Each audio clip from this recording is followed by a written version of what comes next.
ఒక్క మన తెలుగు రాష్ట్రాల్లోనే కాదు, దేశంలో అయినా ఎవరైనా పెద్ద పెద్ద వాళ్ళ అరెస్టులు జరిగాయి అంటే దాని వెనకాల కరెక్ట్గా ఒక బ్లూ ప్రింటో, ఒక ఎజెండానో, ఒక అవసరమో ఇవేమీ లేకుండా జరగవు. ఇవేమీ లేకుండా జరగవు. అండ్ మరీ ముఖ్యంగా నిన్న అల్లు అర్జున్ అరెస్ట్ ఏదైతే ఉందో ఆ అరెస్ట్ ఎపిసోడ్ చుట్టూ జరిగిన పరిణామాలు, మొదలైన దగ్గర నుంచి ముగిసిన వరకు జరిగిన పరిణామాలు, కొందరు మాట్లాడిన మాటలు, కొందరి డిసప్పాయింట్మెంట్, కొందరి సంతోషం, కొందరి ఆనందం. డిసప్పాయింట్మెంట్ అంటే ఆయన బయటకు వచ్చినందుకు, అరెస్ట్ అయినందుకు సంతోషం, బయటకు వచ్చినందుకు డిసప్పాయింట్మెంట్, అసంతృప్తి. ఇవన్నింటినీ కనుక గమనించుకుంటూ మనం చుక్కలు కలుపుకుంటూ పోతే చాలా స్పష్టంగా ఎవరో ఇంటెన్షనలీ ఏదో కారణం చేత అరెస్ట్ చేశారు. అరెస్ట్ చేసింది స్పెసిఫిక్గా ఒక కారణం ఉంది, ఏదో ఒక ఇంటెన్షన్ ఉంది. ఆ ఇంటెన్షన్ ఏంటి, ఆ కారణం ఏంటి, ఎజెండా ఏంటి, దీనికి అసలు కర్త కర్మ క్రియ మొదలు ఎక్కడి నుంచి అయింది అనే ప్రశ్నకు సమాధానం మాత్రం మిగిలి ఉంది. No doubt. ఒక ఇంటెన్షన్ లేకుండా, ఒక కారణం లేకుండా, ఒక అవసరం లేకుండా, ఎవరిదో సాటిస్ఫాక్షన్ లేకుండా ఈ అరెస్ట్ జరగదు. అది ఏమంతా కాబట్టి నోటీసులు ఇస్తారు, వివరణిస్తారేమో. ఆయన దేశవ్యాప్తంగా పెరినికగన్న హీరో ఇప్పుడు అయితే ఇంటి దగ్గర నుంచి బెడ్రూమ్ వరకు వెళ్ళి ఎత్తుకొచ్చేసి ఏం లేకుండా అరెస్ట్ చేస్తారు. నోవే. అది శుక్రవారం అంటే జైల్లో ఖచ్చితంగా పెట్టాలని ఇంటెన్షన్. హైకోర్టు ఆర్డర్స్ ఇచ్చినా ఉల్లంఘించి మరి ఒకరోజు జైల్లో పెట్టడం ఇంటెన్షన్. ఆ తర్వాత తెలంగాణ ముఖ్యమంత్రి గారి ఢిల్లీలో మాట్లాడిన మాటలు చూడండి. ఏదో తెలియని అసంతృప్తి ఆయనలో.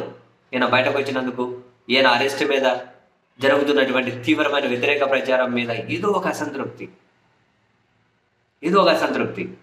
ఇటువంటి వాళ్ళ అరెస్టులు అసలు ఒక ఇంటెన్షన్ లేకుండా జరగవు. ఇంత అవసరం ఏముంది, ఇంత నీడ్ ఏముంది? అరెస్ట్ చేశారు, ఒకరోజు జైల్లో పెట్టారు, ఆయన బయటకు వచ్చారు. ఇదంతా కనిపిస్తున్న నిజాలే. కనిపించని ప్రశ్న ఎవరు, దేనికోసం, ఎజెండా ఏంటి, అవసరం ఏంటి, అసలు ఏ పాయింట్ దగ్గర మొదలైంది? ఈ ప్రశ్నలకైతే సమాధానాలు ఖచ్చితంగా మిగిలి ఉన్నాయి.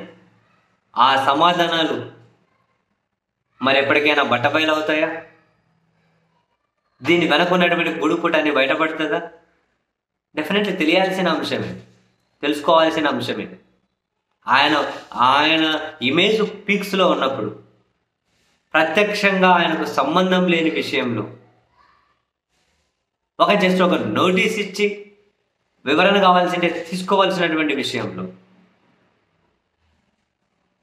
కావాలని ప్రతిదీ పకడ్బందీగా ప్లాన్ చేసి, మనం ఇంతకు ముందే చెప్పినట్లు ఈ లాయర్ల టీం ఛేదించారు కాబట్టి బయటకు వచ్చారు. లేకుంటే కనీసం వారం రోజులు జైల్లో లేదు. శుక్రవారం, శనివారం, ఆదివారం, సోమవారం ఇట్లా బెయిల్ పిటిషన్ వేసిన ఆ రోజే వస్తుందా, మళ్ళీ దానికి విచారణ వాయిదా, కౌంటర్లు కావాలి, ఎన్ని రోజులు పట్టేదో తెలియదు. ఈ లాయర్ల టీం ఛేదించింది కాబట్టి అల్లు అర్జున్ మొదట కృతజ్ఞత చూపాల్సింది లాయర్ల టీంకి, నో డౌట్. లేకపోతే చాలా రోజులు జైల్లో ఉంది.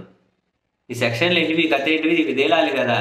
ఆయన మీద పెట్టిన సెక్షన్లు కూడా 10 అంటే ఆయన మీద పెట్టిన సెక్షన్లు 10, 105 అని 118 అని రకరకాల సెక్షన్లు ఇలాగా అప్లికేబుల్ కూడా కాదు. కానీ నాన్ బెయిలబుల్ జైల్లో ఉంచాలనే. మరి ఎవరు ఒక పాయింట్ దగ్గర, ఒక మాస్టర్ మైండ్ దగ్గర మొదలవ్వకుండా ఇలా ఉందా? మాస్టర్ మైండ్ ఏంటి, ఎజెండా ఏంటి, ఎవరి సాటిస్ఫాక్షన్? ఈ ప్రశ్నలు మిగిలే ఉన్నాయి. సమాధానం దొరుకుతుందేమో చూడాలి. ఈరోజు కాకుండా ఈవెన్ కమింగ్ డేస్ అయినా దొరుకుతుందా చూద్దాం.